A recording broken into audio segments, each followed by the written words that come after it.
siap semua?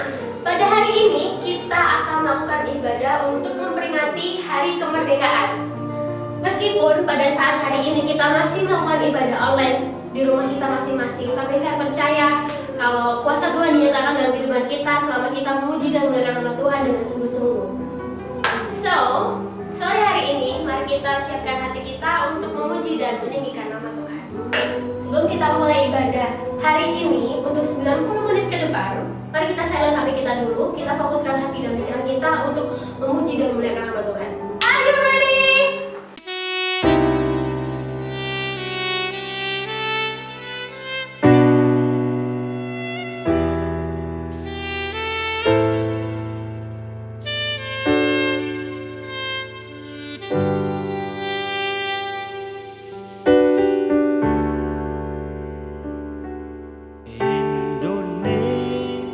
Indonesia tanah air beta, pusaka abadi nan jaya. Indonesia sejak dulu kala tetap dipuja-puja bangsa. Di sana tempat lahir beta, dibuat dibesarkan bunda, tempat berlindung di hari tua sampai akhir menutup mata. Indonesia tanah air beta, pusaka abadi nan jaya. Indonesia sejak dulu kala tetap dipuja-puja bangsa. Di sana tempat lahir beta, dibuai dibesarkan bunda,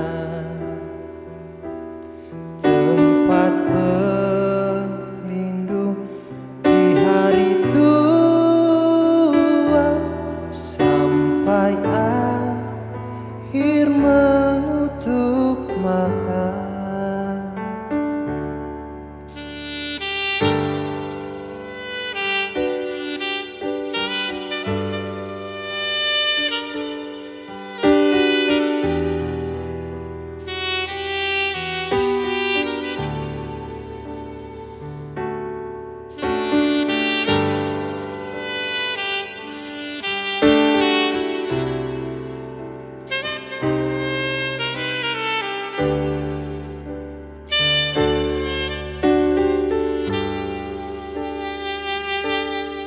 Di sana tempat lahir beta,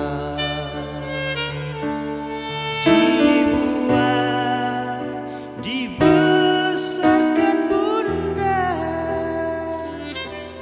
tempat berlindung di hari tua sampai akhir menutup mata.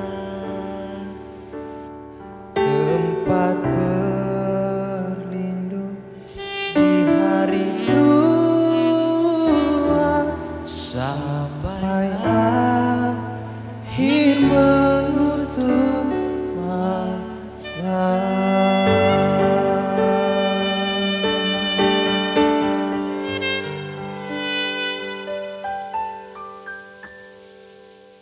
Jadi arek nom iku aja menengae, lakokno hal-hal biasa. Arek nom iku kudu duwe dampak ke bangsa dan negara iki. Dadi awake dhewe rek kudu nerusno cita-cita pendahulu kita. Jadi arek enom iku kudu ngilangno kata-kata dhewe gak iso kemerdekaan, kudu gawe alasan gawe mandek berjuang. Tapi ku tondo gawe awakmu kabeh kudu luwih greget berjuang rek. Dirgahayu Republik Indonesia sing ke-75 tahun, aku Nando, Ketua PBSI Yerusalem Baru, gawe Indonesia.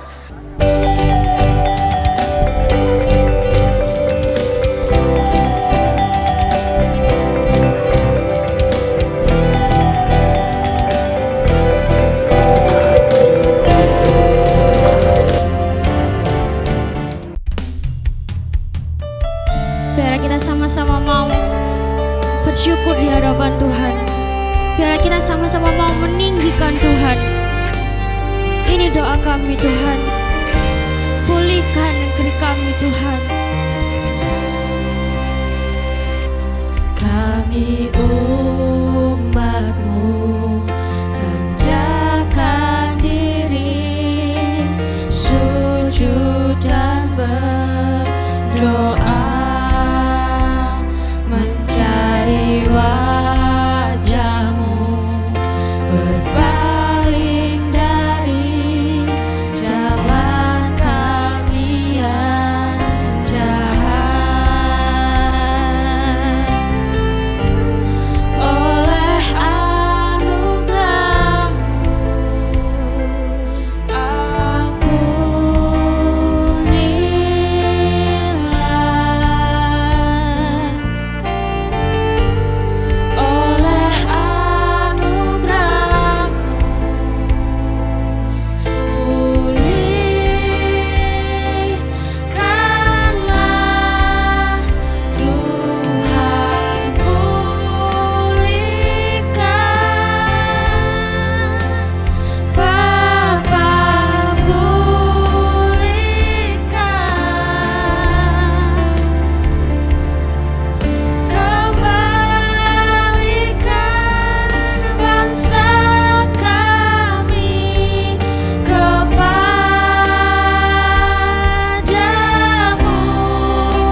datang kepadamu Tuhan.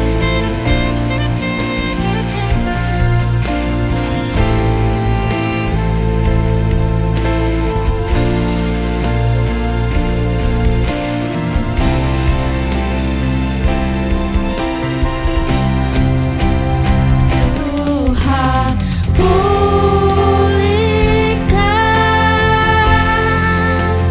Bapa, pulihkan,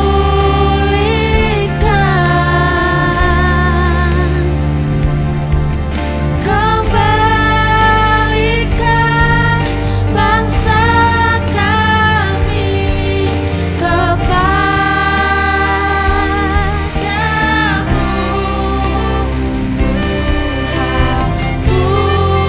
Pulihkan, ampunilah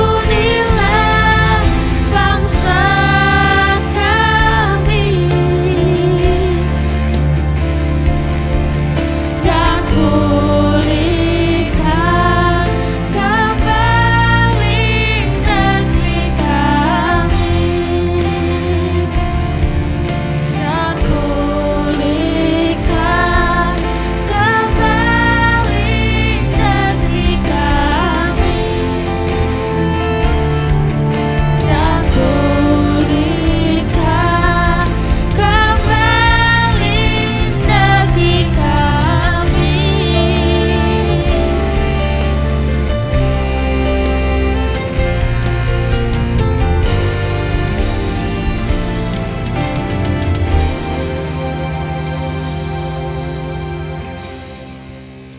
Benar Tuhan, kami mau memulihkan negeri kami Tuhan. Kami mau kembalikan negeri kami Tuhan di dalam hadirat-Mu. Terima kasih Tuhan, Kau sudah mengumpulkan kami di sini untuk memuji dan menyembah nama-Mu Tuhan. Hanya di dalam nama-Mu kami sudah berdoa dan mengucap syukur. Haleluya, amin. Shalom, kiranya kita mau memuji Tuhan lebih lagi.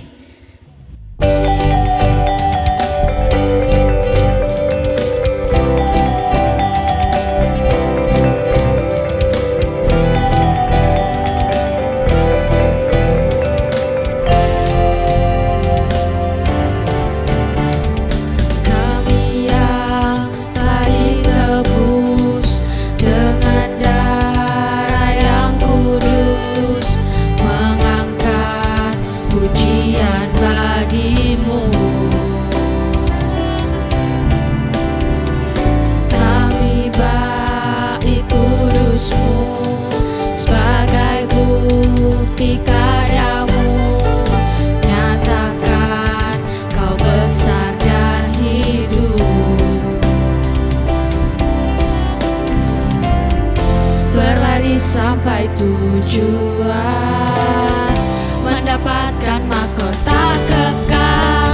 Kami terima kuasa-Mu Tuhan, kami terima kemenangan yang Engkau sediakan untuk kami bawa di setiap langkah.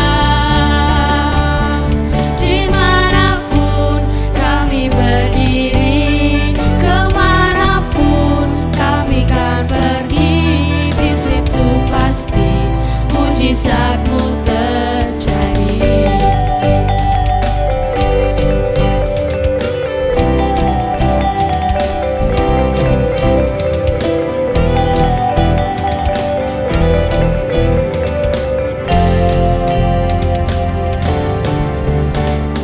Kami yang telah ditebus dengan darah yang kudus, mengangkat pujian bagi-Mu. Kami bait kudus-Mu sebagai bukti karya-Mu, nyatakan Kau besar dan hidup. Berlari sampai tujuan, mendapatkan mahkota kekal.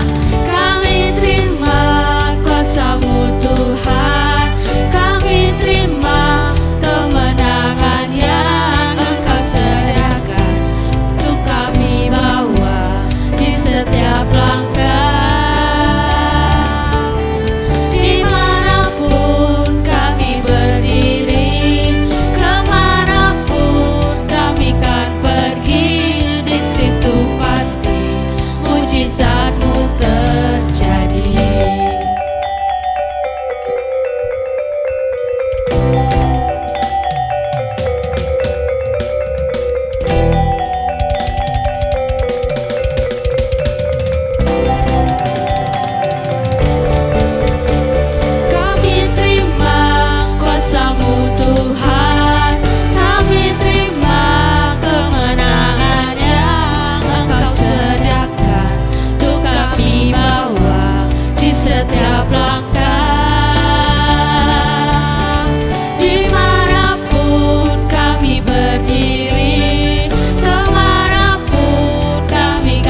kita mau memuji Tuhan lebih lagi, menyembah Tuhan lebih lagi dengan sungguh-sungguh.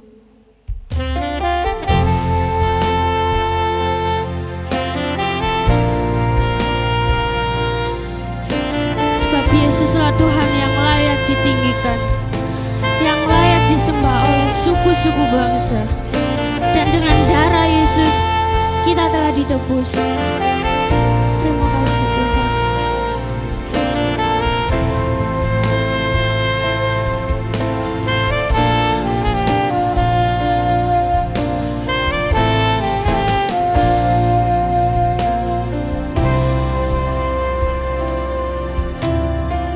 Yesuslah Tuhan yang layak ditinggikan, layak disembah oleh suku-suku bangsa.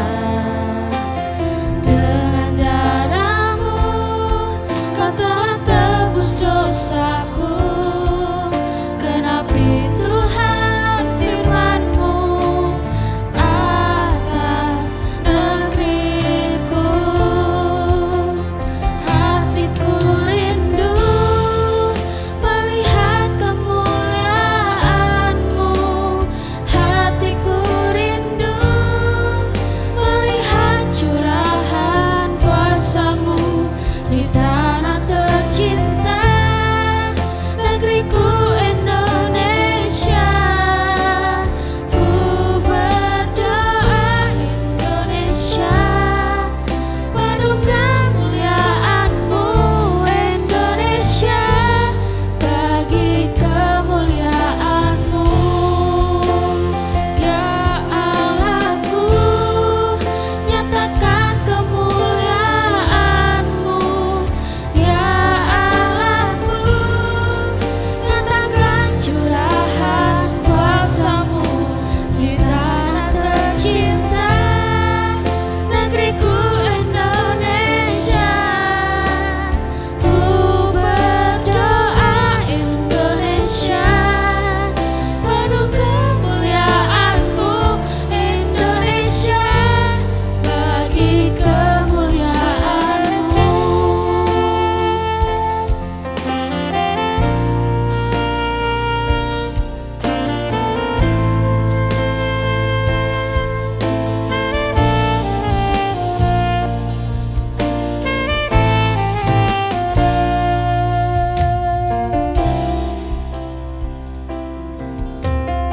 Yesuslah Tuhan yang layak ditinggikan, layak disembah oleh suku-suku bangsa. Dengan darah-Mu Kau telah tebus dosaku. Genapi Tuhan firman-Mu atas negeriku. Hatiku rindu melihat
Selamat sore, sobat muda yang dikasihi Tuhan Yesus Kristus.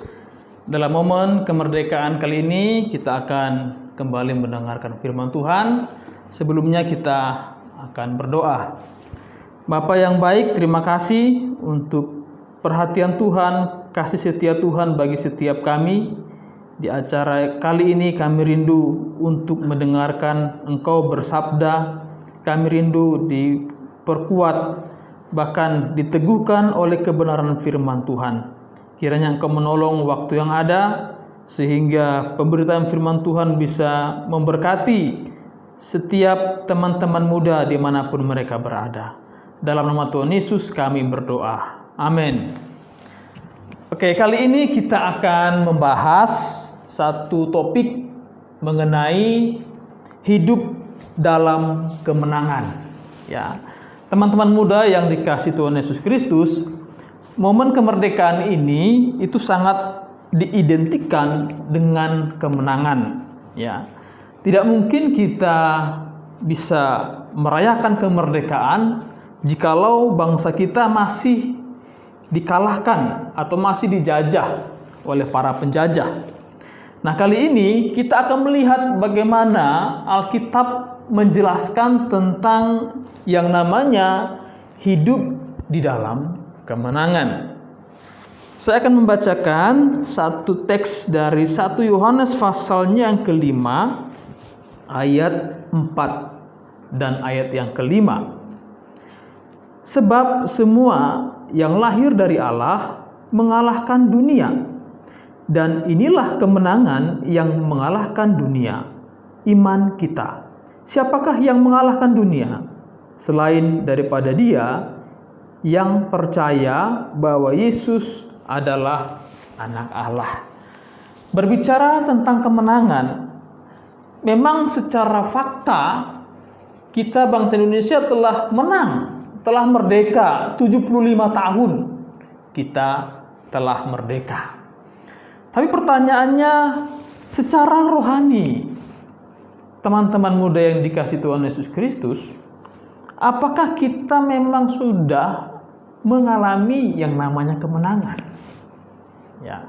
Sudahkah kita mengalami yang namanya kemerdekaan itu? Ya. Tentu saja kemenangan yang dimaksudkan dalam Alkitab, dalam teks yang saya sudah baca ini, itu berbicara tentang kemenangan bukan melawan penjajah secara fisik, tetapi kemenangan melawan si jahat maupun kuasa dosa. Nah, istilah kemenangan dalam 1 Yohanes pasal yang kelima ini diambil dari sebuah kata dari Dewi Kemenangan bangsa Yunani, yaitu Nikea. Ya, atau bisa dibaca Nike. Nah, kata ini diadopsi oleh sebuah perusahaan yang sangat besar menjadi produk tertentu untuk memproduksi alat-alat olahraga. Ya, kita kenal ya ada merek sepatu dan alat-alat olahraga lainnya yang bermerek tulisannya Nike. Nah, kata Nike ini tentu saja diambil supaya setiap orang yang mempergunakan produk ini itu dia memperoleh keberhasilan, kemenangan. Seperti itu, ya. Jadi ada sebuah harapan dan tujuan dari pemilik perusahaan ini supaya setiap orang yang mempergunakan produk daripada Nike ini dia berhasil dalam pertandingan, dia bisa memenangkan setiap pertandingan demi pertandingan. Itu harapannya. Tetapi teman-teman muda yang Tuhan Yesus kasihi, untuk kita bisa hidup di dalam kemenangan tersebut tidak sesederhana itu.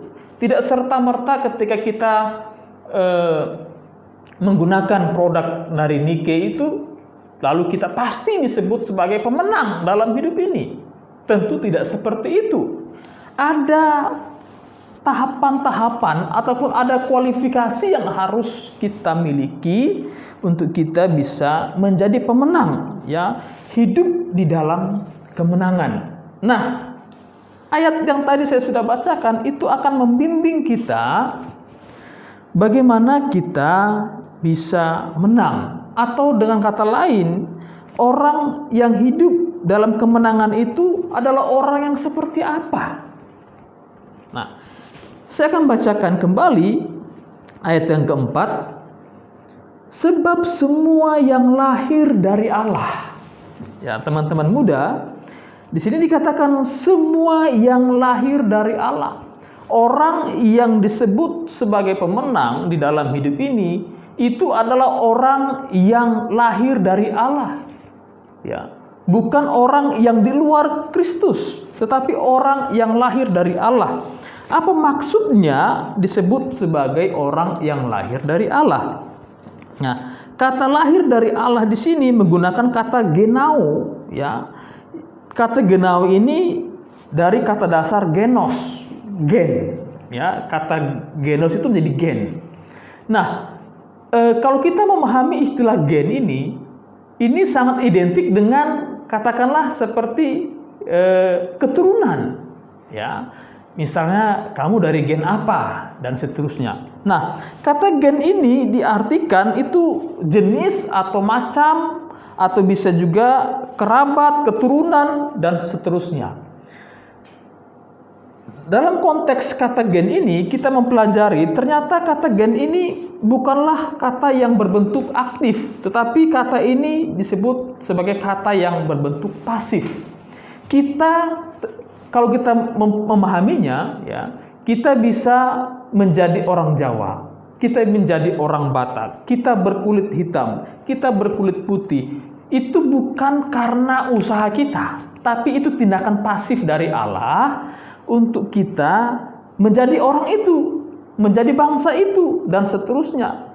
Nah, jadi dilahirkan, ya, lahir dari Allah ini sesungguhnya bukanlah usaha kita, Bapak Ibu dan juga teman-teman muda yang dikasihi Tuhan Yesus Kristus. Bukanlah usaha kita sebagai anak muda, ya, tetapi semata-mata oleh karena pekerjaan daripada Allah Roh Kudus di dalam kehidupan kita sebagai anak muda, sehingga kita bisa menjadi orang-orang yang lahir dari Allah.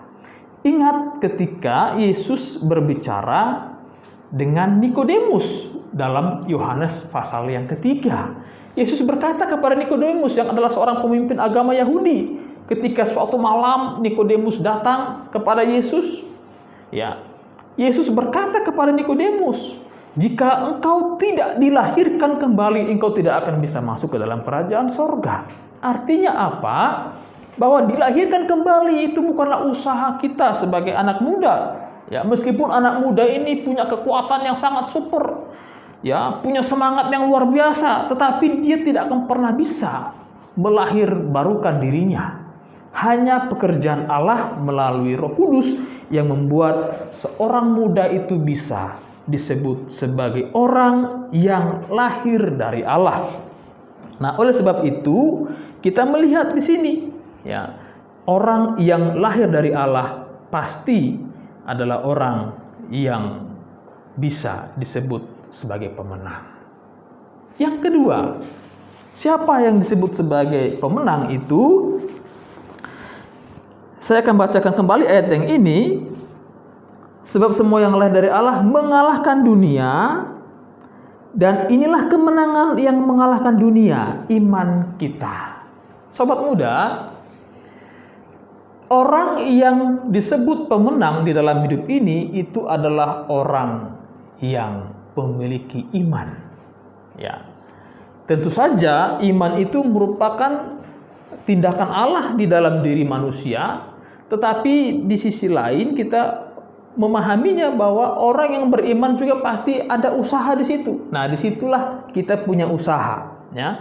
Orang yang memiliki iman. Kata iman di sini memang seringkali dipahami sebagai sebuah keyakinan, kepercayaan dan seterusnya. Tetapi kalau kita perhatikan konteks ini sangat cocok. Iman itu diartikan sebagai sebuah kesetiaan. Karena kalau kita melihat di ayatnya yang ketiga, itu juga menjelaskan bahwa hanya orang yang menuruti perintah-perintahnya disebut orang yang beriman. Oleh sebab itu, ini sangat penting kita memiliki yang namanya kesetiaan. Teman-teman muda, kita merayakan kemerdekaan. Bangsa Indonesia itu sudah lepas, sudah merdeka dari penjajah. Nah, ketika sudah merdeka, bangsa Indonesia tidak perlu lagi angkat senjata. Bukankah begitu? Nggak perlu lagi sibuk cari bambu runcing, ya kan? Kemudian angkat senjata untuk mencari atau mempertahankan negara. Itu sudah nggak zamannya lagi sekarang. Karena apa? Sudah merdeka.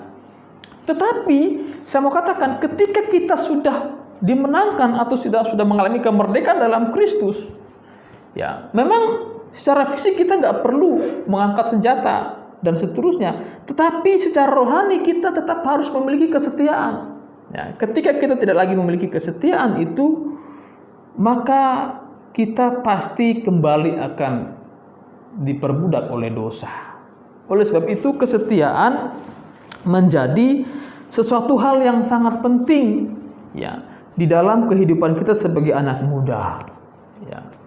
Karena kita lihat ya sekarang ini iblis begitu gencar menyerang anak muda. Ya, dengan berbagai macam banyaknya tawaran-tawaran yang menggiurkan, yang bisa membelokkan tujuan daripada anak muda tersebut. Ya, anak muda itu seolah-olah dia sedang berada di persimpangan jalan. Ya, ada di persimpangan jalan. Ada ke jalan ke kiri, ada jalan ke kanan, ada jalan lurus. Itu sebuah persimpangan. Dan ketika anak muda itu memilih, kira-kira dia akan pilih yang mana? Dia pasti akan memilih sesuatu hal yang paling mempengaruhi hidupnya. Ya, kalau misalnya dia dipengaruhi oleh yang ke kiri, dia pasti akan ikut ke kiri. Kalau dipengaruhi oleh sesuatu yang mengarahkan dia ke kanan, dia akan ikut ke kanan. Itu anak muda. Ya, anak muda masa yang sangat labil. Oleh sebab itu, perlu sebagai seorang anak muda memiliki kesetiaan di dalam menjalani kehidupan ini. Setia di dalam pelayanan, setia di dalam berdoa, setia di dalam ibadah. Ya, kita masih diperhadapkan dengan pandemi COVID-19 yang membuat kita mungkin kalau ibadah kan masih bisa di rumah, kan gitu ya. Misalnya, ini waktunya ibadah, sambil tiduran buka YouTube, gitu ya. YouTube atau Instagram, history maker gitu ya. Sambil tiduran, guling-guling gitu ya. Nah, seandainya pandemi ini sudah berlalu, lalu sudah diadakan ibadah offline. Sementara selama ini berbulan-bulan kita sudah terlena dengan ibadah online. Kalau online kan ya tinggal dibuka YouTube-nya, ya kadang YouTube-nya dibuka di laptop, mainan HP gitu kan, gini. Bayangkan teman-teman muda, di gereja aja perhatian itu gampang beralih ya. Apalagi online, ya kan? Apalagi online, waduh itu sangat mudah sekali beralih. Bisa jadi memang yang ditayangkan di depan itu ibadah, tapi belum tentu perhatian kita ada di ibadah tersebut. Itu online. Ya, offline saja masih banyak yang susah berkonsentrasi dalam ibadah, susah masuk di dalam hadirat Tuhan dalam ibadah. Apalagi kalau dia masih online. Nah, kalau tiba-tiba nanti kita akan diperhadapkan ibadah offline, ini tentu saja kebiasaan-kebiasaan yang lama itu akan mempengaruhi konsentrasi kita, kesetiaan kita dan seterusnya. Oleh sebab itu saya mengajak ya kepada teman-teman muda semua, ayo kita bangun kembali. Kita bangkit kembali ya. Jangan dikalahkan dengan situasi meskipun online.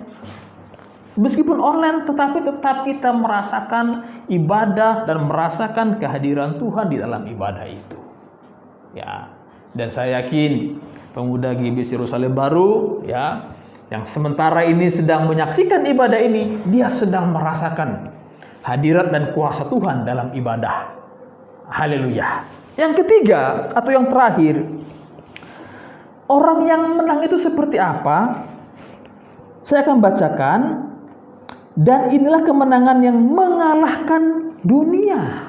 Teman-teman muda, musuh kita itu bukanlah teman di samping kita, bukanlah tetangga kita, tetapi musuh kita itu dikatakan dalam teks ini dunia. Kita harus kalahkan dunia.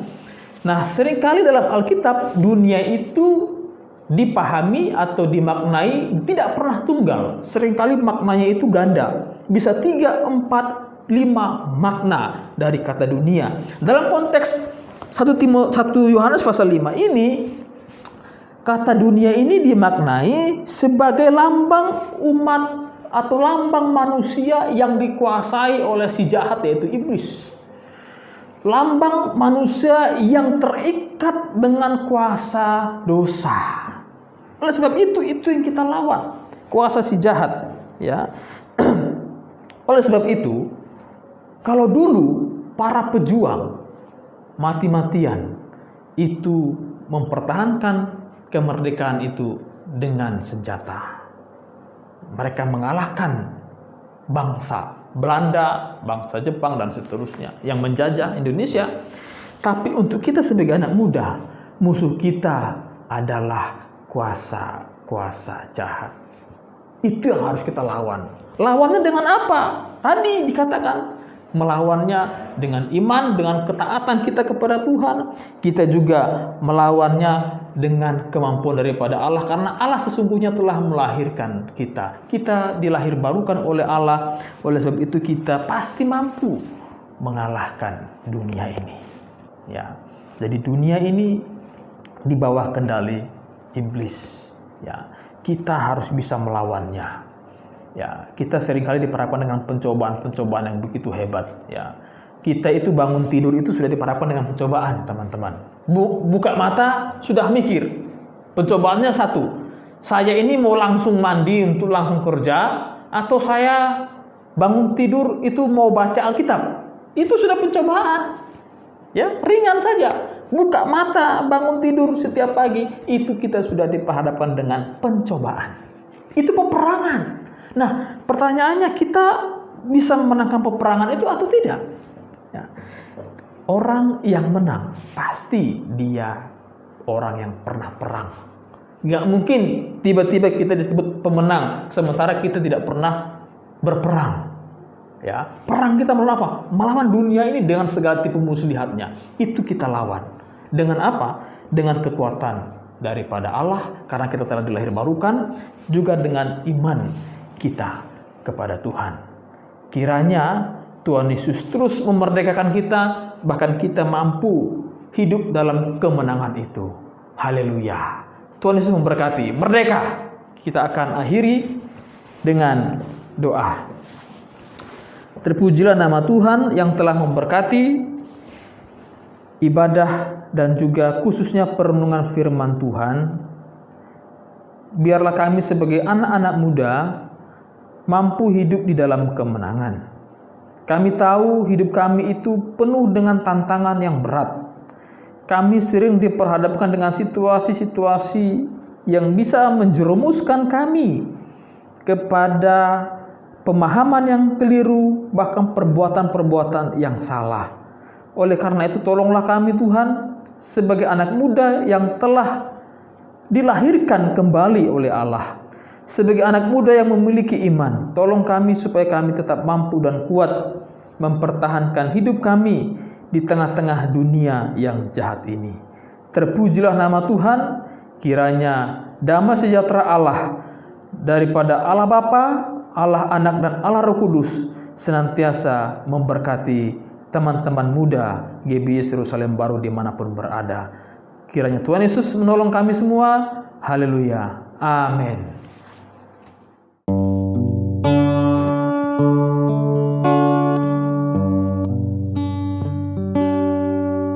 Tanah air ku tidak kulupakan,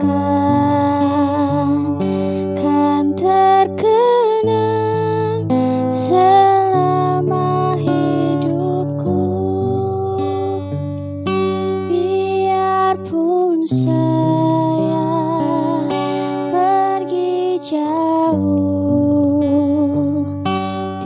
takkan hilang dari kalbu. Tanahku yang ku cintai, Engkau ku hargai, walaupun banyak negeri ku jalani, yang masyhur permai di kata orang, tetapi kampung dan rumahku, di sanalah aku rasa senang. Tanahku tak ku lupakan,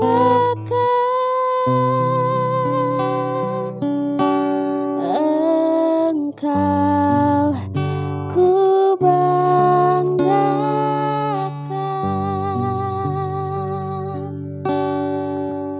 Bukan lautan, hanya kolam susu, kail dan jala cukup menghidupimu.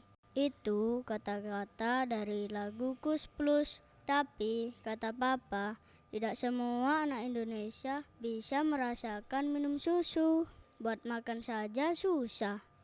Hasil laut yang berlimpah tidak bisa kita nikmati, malah dijual ke luar negeri. Apakah tanah kita masih tanah surga?